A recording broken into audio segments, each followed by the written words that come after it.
This is a satirical analysis of Fight Club by Chuck Palahniuk, by Lizzie Kuntz, Lily Griffin, Marlise Hack, Emily Marion, Griffin Shirk, and Melinda Williams. The book Fight Club satirizes modern masculinity by using the narrator's split personality and Tyler Durden's hypermasculine persona to expose the absurdity of male identity while in crisis. The book mocks toxic masculinity by portraying violence and dominance as a misguided tool for self-discovery. The narrator must create an alter ego to embody what society deems, quote, a real man, highlighting how distorted masculinity becomes a performative act. Tyler's confidence and aggression may seem empowering, but the satire lies in how quickly that ideal turns fascist and self-destructive. Ultimately, the film critiques how men, in rejecting social expectations, often adopt new extremes that are just as hollow. Okay, so this is the attack. I'm going to be starting off with talking about male identity and Fight Club. I'm going to start with how the film critiques modern male identity. The creation of Fight Club is a reaction to the emasculation and identity crisis men feel in a consumer-driven, emotionally detached society. The club becomes a space where aggression is welcomed, almost celebrated, as a way to feel power, control, and brotherhood. This violence serves as an outlet for the frustration men feel when they don't meet society's expectations, offering them a primal sense of purpose and identity. Secondly, I'm going to be talking about consumerism and the illusion of fulfillment. Next, we see the narrator obsessively buying furniture from IKEA and curating a perfect apartment. These consumer habits are used to mask his internal emptiness. He believes that owning more things will give his life meaning, but in reality, he feels more disconnected and unfulfilled. This highlights how consumerism is sold as a solution to our problems, but ultimately leaves people feeling more hollow. Lastly, I'm going to be talking about support groups and false intimacy. Support group meetings are used by both the narrator and Marla as a way to experience vulnerability and human connection, but in a performative and deceptive way. Neither of them suffer from the conditions being discussed, yet they use the pain of others to feel something themselves. This represents the lack of genuine community in modern life and how people often look for artificial or inappropriate ways to satisfy basic emotional needs. Okay, so manifest fiction. I'll start with the narrator himself. He's a nameless, lonely man suffering from insomnia and stuck in a routine, corporate life that feels completely meaningless. This reflects how isolation and lack of purpose can distort someone's sense of reality and identity. Secondly, meeting Tyler Durden.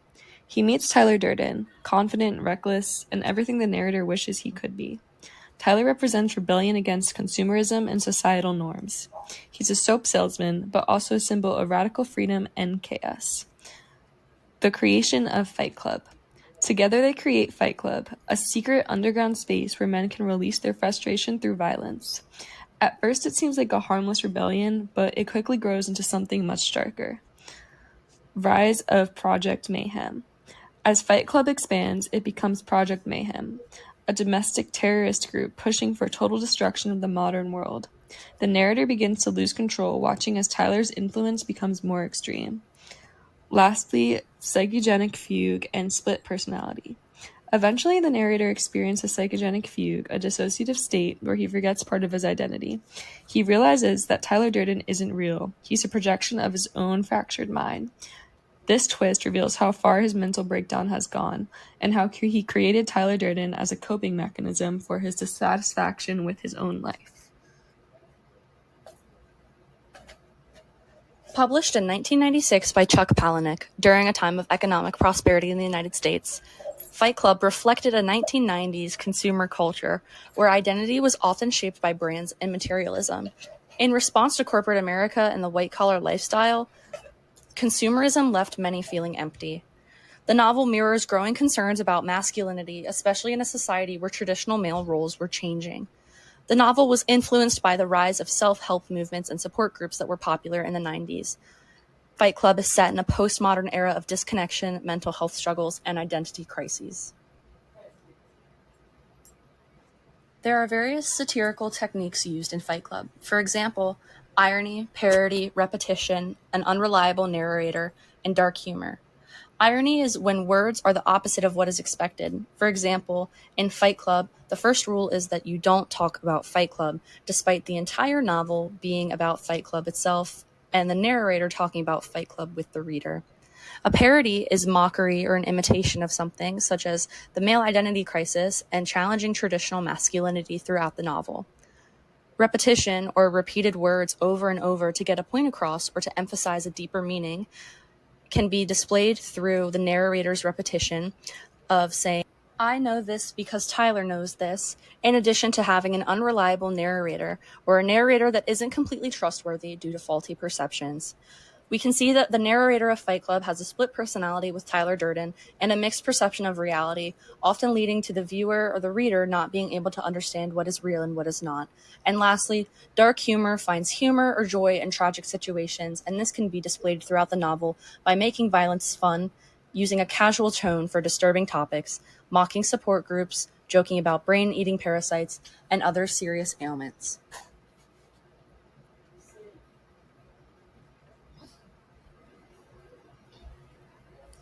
So for our key terms and definition, we chose 8 key terms that fit the theme of the book. So the first one is postmodern narrative, which is storytelling that goes against traditional patterns. It blurs the lines of reality and fiction, including like metafiction and fragmentation. Our second term is space monkey, which describes someone that would blindly follow a cause, sacrificing individuality for a bigger purpose. Our third term was emasculation, which is depriving a man of his masculinity or male strength. Our fourth term is snowflake, which is someone who is overly sensitive, easily offended, or believes they are special. Our fifth term is materialism versus individualism, which is tension between consumer culture and personal identity. Our sixth key term is a split identity, which it can be seen in the narrator of this, which is 2 or more different identities that take control over one's actions at different times. Our seventh one is alienation, feeling of being isolated from society or a disconnection from society. And the last one is mayhem or project mayhem, which seeks freedom and a sense of belonging through destruction. So for our first close reading passage, we chose one off of page 174 to 175, and it reads, I love everything about Tyler Durden, his courage and his smarts, his nerve. Tyler is funny and charming and forceful and independent, and men look up to him and expect him to change their world. Tyler is capable and free, and I am not. So for the close reading of this passage, it directly shares the relationship between the narrator and Tyler. The narrator describes Tyler in a way that Tyler has everything that the narrator wishes he had. Tyler has an outgoing personality, is fearless, rebellious, and he kind of does what he wants without care of what others might think of him.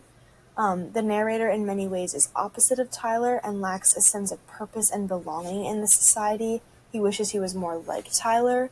This passage is also satirical because the irony it holds. As we continue reading throughout the book, we learn that Tyler is the narrator's alter ego, so in a sense he's admiring and desiring a life that he already has. The quote directly reflects the author's attack on male identity and masculinity because of its mockery about what it truly means to be a man, and to be a man to fit society's stereotypes. It can be very self-sabotaging.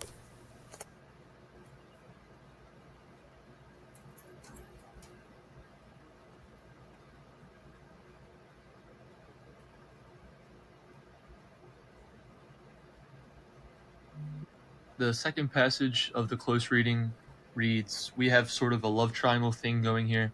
I want Tyler, Tyler wants Marla, Marla wants me. This is not about love as in caring, but property as in ownership. The way that we analyze this is to say that the passage is a look into a three-way relationship that Tyler, Marla, and the narrator have in the beginning of the novel. The narrator seems to fantasize this relationship in the beginning of the novel as he continues to think how he first met Tyler and Marla and how it made him feel.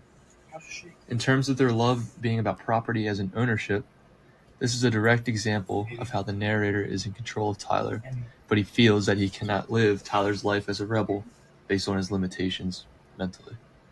This is an example of satire, as it is a direct representation of a current day relationship, as they are more about possession than connection and nurturing one another. The passage also attacks how people can be emotionally manic and become disconnected from reality in order to pursue their love. Overall, this passage is an attack on the way that love can change someone's perspective on society, and in turn, how society can change their love. Close reading passage 3. This quote represents the complete dismantling of individual identity within Project Mayhem and is indicative of the control reminiscent of the cult-like influence Tyler Durden has within his followers. As the narrator exclaims, "I am Tyler's mouth, I am Tyler's hands," it is indicative of the members having been stripped of control and working Tyler's will as nothing more than tools.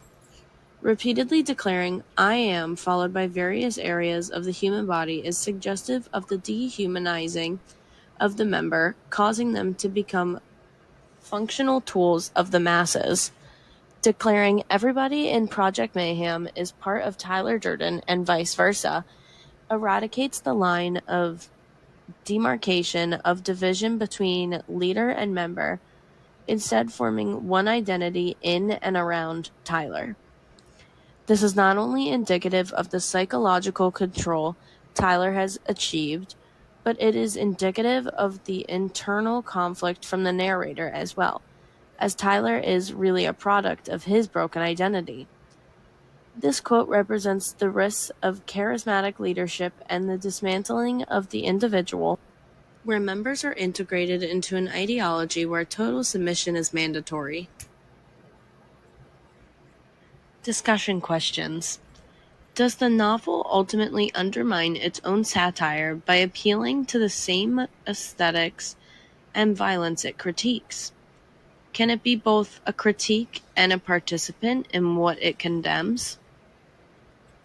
Does Fight Club satirize the audience itself, especially those who idealize Tyler Durden? What does the novel say about the dangers of misreading satire? References.